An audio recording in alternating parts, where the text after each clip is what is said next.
Nggak malu.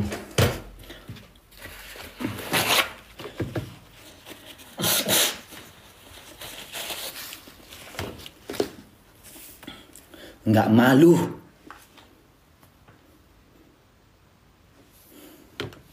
Nggak malu. Nggak malu kau. Udah ditolong, nggak tau ditolong, malah mencak-mencak. Masalah kecil, masuk si belatung, merembet kemana-mana. Bikin-bikin cerita, ngarang-ngarang.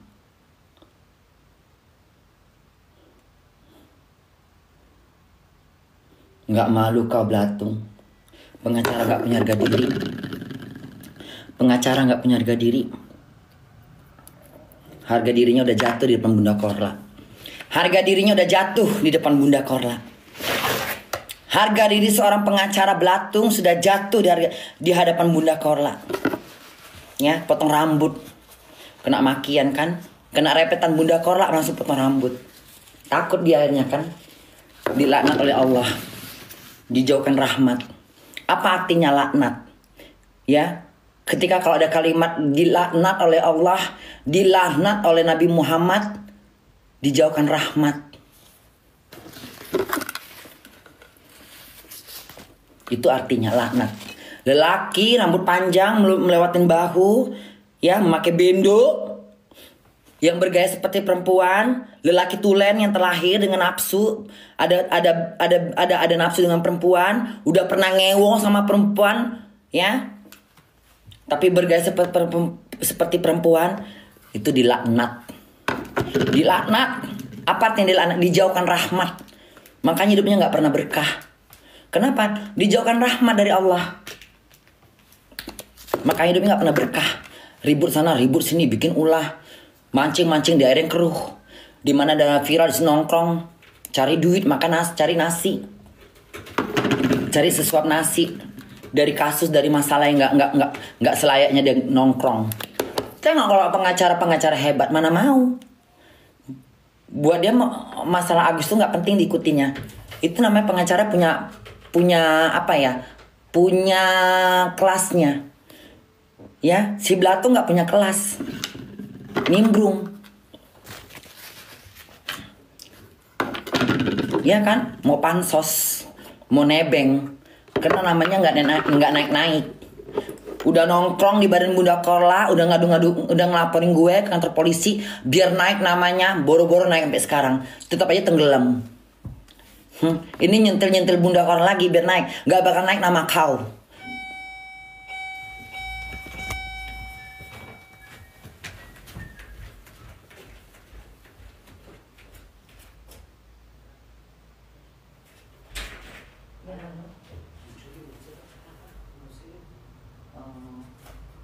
Iya. Ya. Oke. Ya. Terus.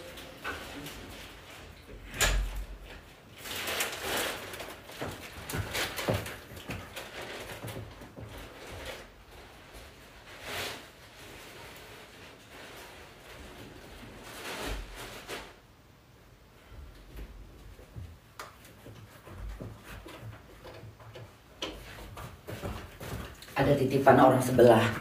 Jadi di Jerman itu kalau misalnya ada pos yang datang, tapi ketika tetangga kita nggak ada, nanti posnya nitipin ke kita. Nanti nama kita dicantumkan, nanti nanti mereka kirim message ke tetangga bilang bahwa barang kamu ada di tetangga sebelah seperti Bunda gitu.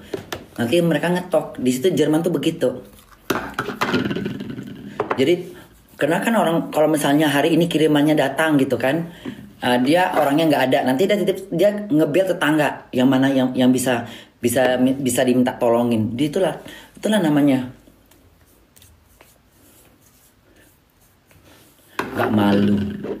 Nggak malu kau sebagai pengacara yang nggak punya marwah, nggak punya harga diri. Kau merendahkan diri kau di depan Bunda Korla. Ngapain kau nyentil aku? Hah? Suka kau sama aku?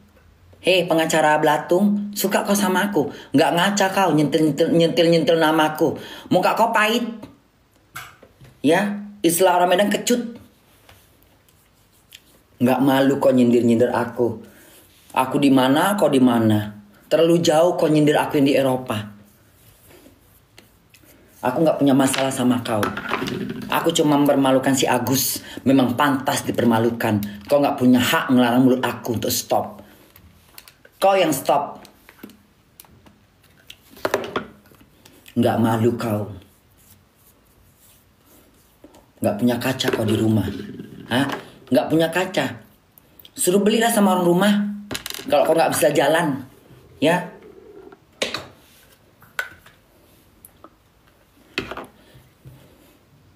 Nggak malu nyindir-nyindir Bunda Korla.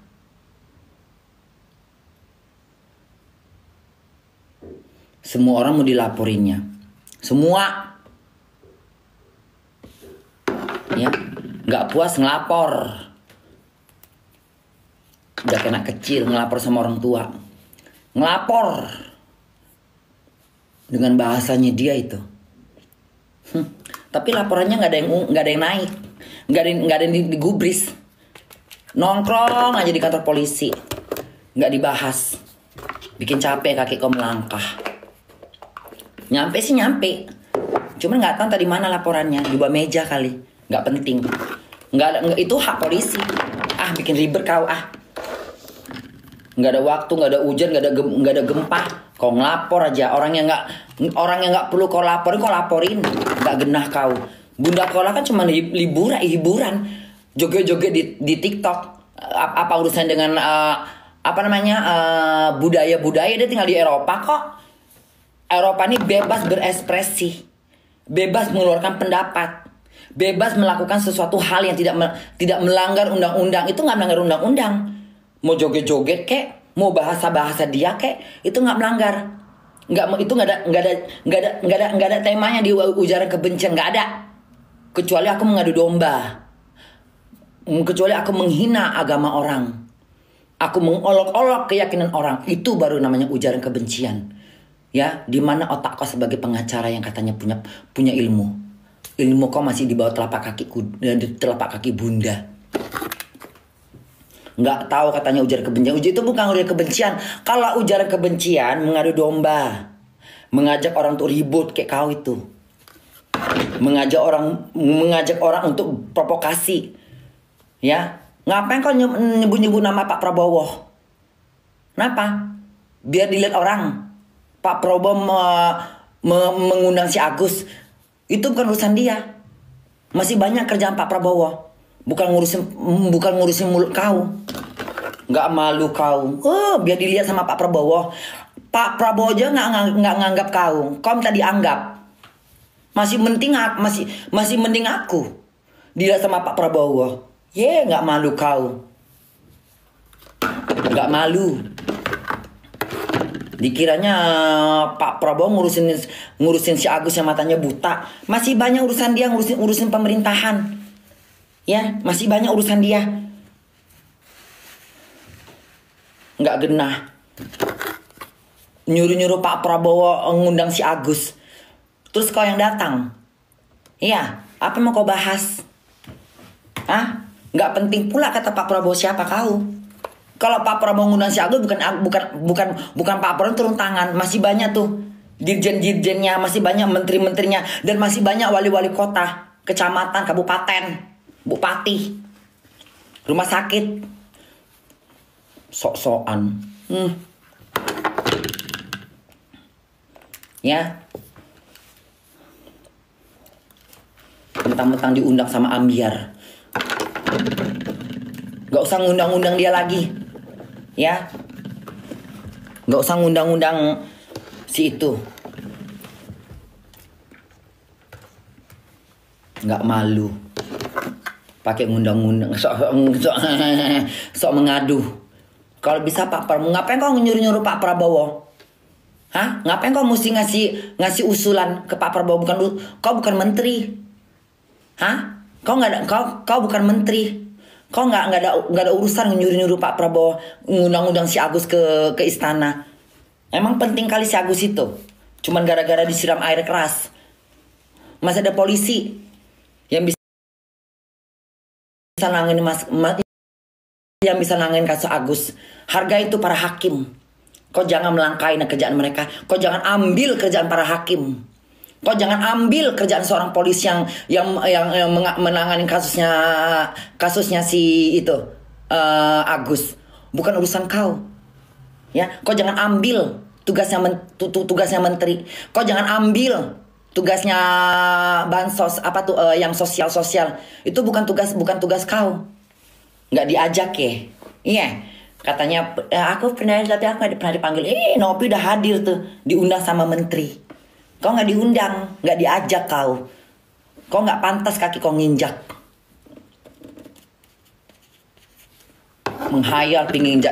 Menghayal ya, pingin nginjak rumahnya Pak Prabowo atau istananya Pak Prabowo. Iya, dengan bermodalkan si Agus, nggak malu, boro-boro digubris, nggak penting. Menghayal, pingin meja istana.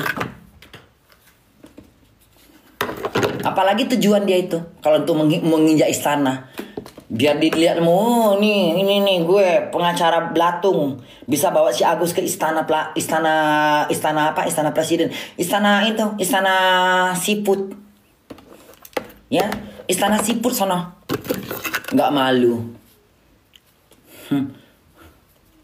mimpi kau, hei belatung, bilangin bunda mukanya kalau nggak pakai filter kayak obeng, muka kau kayak beton, ya. Muka kau kayak beton. Kau jangan bilang muka kau tanpa filter kayak obeng. Muka kau kayak beton. Ya? Kayak tembok Cina muka kau. Nggak punya malu. Urat malunya udah putus.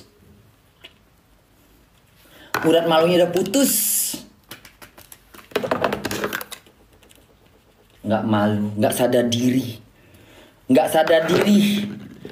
Sok nyuruh Pak Prabowo. Pak Prabowo harus undang Agus ke istana. Emangnya Agus dia orang penting? Bisa nyanyi? Bisa joget enggak dia? Yang ada kesana kemari bak bantal. Belum sampai istana udah terjengkang di depan pagar. Bikin repot aja kau. Bikin repot kau ya belatung. Nama-namain kerjaan Pak Prabowo. Kerjanya nggak penting diurus-urus. Nggak malu kau.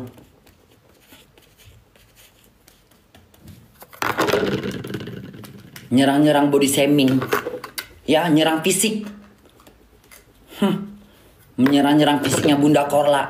Mukanya kalau nggak pakai filter kau udah kayak obeng. Kau jangan nyerang fisik orang ya. Udah nggak bisa berargumen, udah kalah berargumen nyerang fisik. Itulah kelemahan orang yang nggak bisa berbicara. Ketika dia kalah dalam berbicara, dia menyerang fisik. Itulah pembuktian orang-orang yang bodoh, tidak menggunakan otak dan tak pandai berbicara. Kalau orang udah kalah, harusnya dia diam. Dia nyerang fisik. Kenapa? Dia tak mampu meladenin mulutku. Mulutku lincah bagaikan kelinci. Tapi mulutmu licin bagaikan belut. Berbisah bagaikan ular. Kalau mulut Bunda Korla lincah kayak kelinci, ya. Itulah kalau orang udah kalah. Kalau orang udah kalah argumen, orang udah kalah berargumen, nyerang fisik, itu menunjukkan dia udah nggak mampu lagi untuk berbicara. Makanya nyerang body shaming. Mulutku mau dilawan. Aku bukan orang nggak sekolah, walaupun nggak hukum sekolahku, tapi aku udah ngerti bahasa hukum. Tanpa diajarin hukum aku udah tahu hukum-hukumnya. Ya.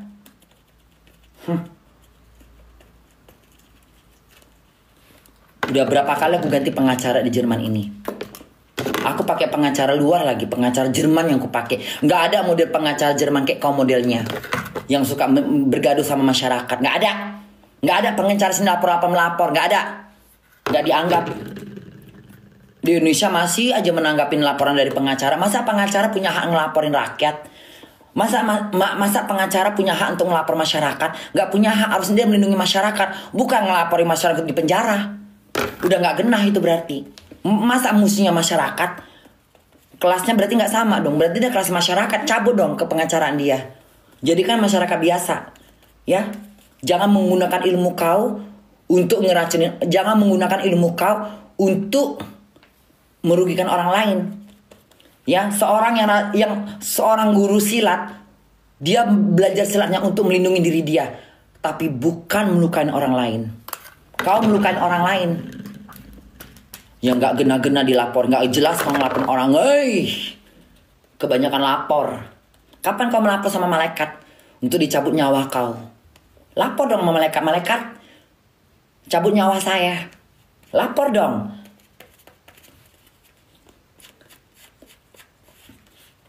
Nggak malu. Nyuruh-nyuruh bunda diam. Stop. Korla kau stop. Korla kau yang stop pantatnya. Nggak usah kemana-mana. Diam kau di rumah ngetik. Nggak bisa ngetik. Sini aku yang ngetik.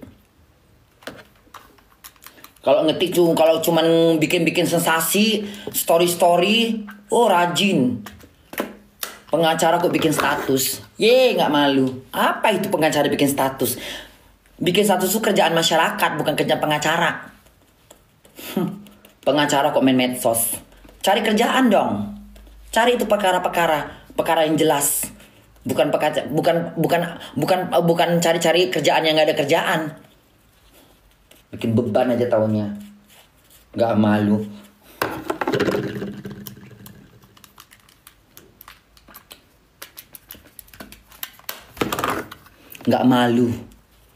Nggak malu.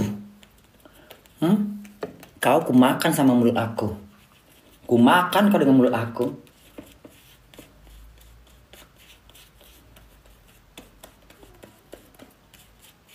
Teriak-teriak nggak jelas.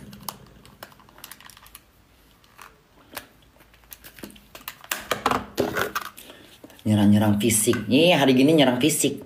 Kalah berargumen, nyerang fisik. Katanya pengacara.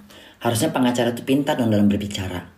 Ya, argumennya harusnya mematahkan orang dalam berbicara, bukan menyerang fisik. Ngapain kau nyerang wajahku? Wajahnya kalau nggak pakai filter kayak obeng itu udah nyerang fisik. Ya, kalimatmu sudah membawa ke ranah fisik orang lain. Kau kan orang hukum, masa kau nggak tahu? Kalimat kau itu sudah merembet ya ke perkara fisik orang lain. Kau nggak boleh seperti itu. Itu bukan mulut seorang pengacara. Mempermalukan orang. Mempermalukan Bunda Korla. Kau yang tahu, akhirnya kau yang malu. Kau mau lawan mulut netizen. Kau mau melawan mulut-mulut anak-anaknya Bunda Korla. Kau mau melawan. Nggak bibirku yang bergerak, tapi anak-anakku se-Indonesia yang bergerak menyerang kau. Kau lawan dulu mulut-mulut anak Bunda Korla, baru kau lawan mulut aku. Kalau kau melawan mulut aku, lumpuh kau. Lumpuh. Kalau berargumen sama aku, lumpuh mulut kau. Bisu kau gak bisa bicara. Ya, pakai tongkat kau. Ya. Sok-sok bikin-bikin ini. Bikin-bikin cerita. Ngarang-ngarang cerita. Kau kebanyakan ngarang kau. Jadi pengarang buku aja kau. Gak usah jadi pengacara. Gak usah jadi alpokat. Gak usah jadi pengacara. Ya, pengarang buku. Ya, kau kerjain 100.000 buku. Kau tulis itu. Riwayat hidup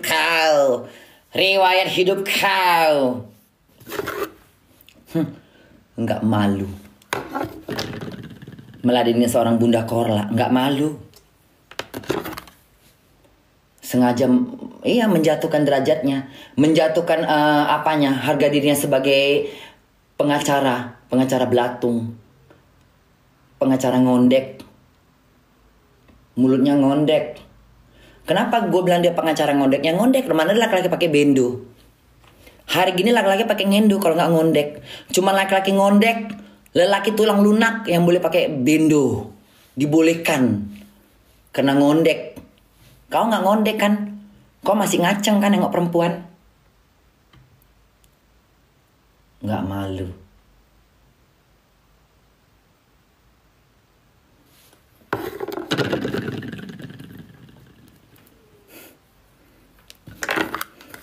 Nggak malu, hari gini nggak punya malu. Itulah tanda-tanda kiamat. Dia salah satu manusia yang membuat dialah salah satu tanda-tanda hari kiamat akan tiba. Lelaki menyerupain perempuan. Kalimat lelaki yang kayak mana bunda? Lelaki yang tulen. Lelaki yang punya syahwat sama perempuan. Lelaki bener-bener laki dia itu. Yang punya syahwat sama perempuan. Bahkan dia diharamkan melihat seorang perempuan satu kamar. Haram hukumnya karena dia punya nafsu. Lelaki yang model seperti itulah ya yang disindir oleh Nabi Muhammad. Lelaki menyerupai perempuan adalah lelaki yang punya syahwat. Lelaki yang suka dengan perempuan, masih punya nafsu, bergaya seperti perempuan dengan memanjangkan rambut lewat bahu. Make apa? Pakai bendo. Bendo itu kan alat perempuan, bukan alat laki. Laki-laki nggak pakai bendo. Sejak kapan? Hah? Kambing aja nggak pakai bendo. Ada nggak kambing laki-laki pakai bendo? Laki-laki loh, kambing jantan. Ada nggak pakai bendo? Kau laki-laki kan? Iya kan? Pakai bendo kau. Bendo tuh untuk perempuan diciptakan, bukan untuk laki-laki. Sadar diri kau. Nggak malu. Sekarang potong rambut. Udah gak pakai bendo lagi. Hah? Kena mental sama mulut Bunda Korla. Takut azab Allah. Lelaki menyerupai perempuan.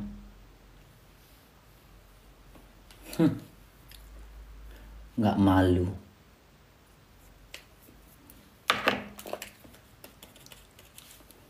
Gak malu. Bunda mau belanja Dari kemarin Bunda kayak pengen makan enak gitu. Makan apa hari ini ya? Kayaknya ayam woku aja kayaknya ya. Pedes-pedes gitu ya. Bikin ayam woku ya. Makanan Manado ya. Nggak malu.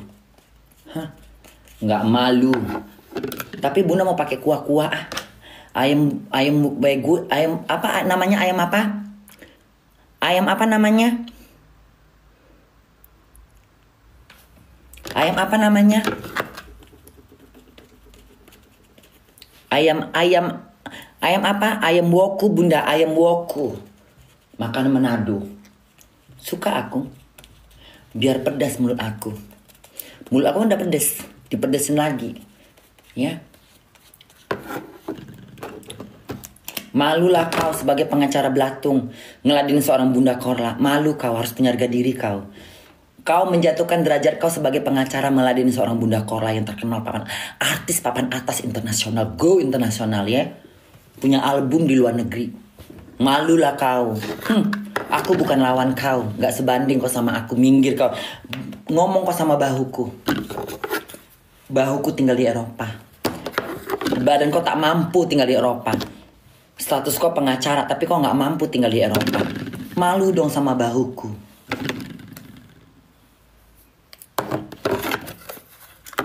Dia gak punya harga diri. Kau jangan tanya di belakang Bunda Korla. Ya, di belakang Bunda Korla ini ribuan pengacara. Kalau mau kusuruh ngeladenin kau.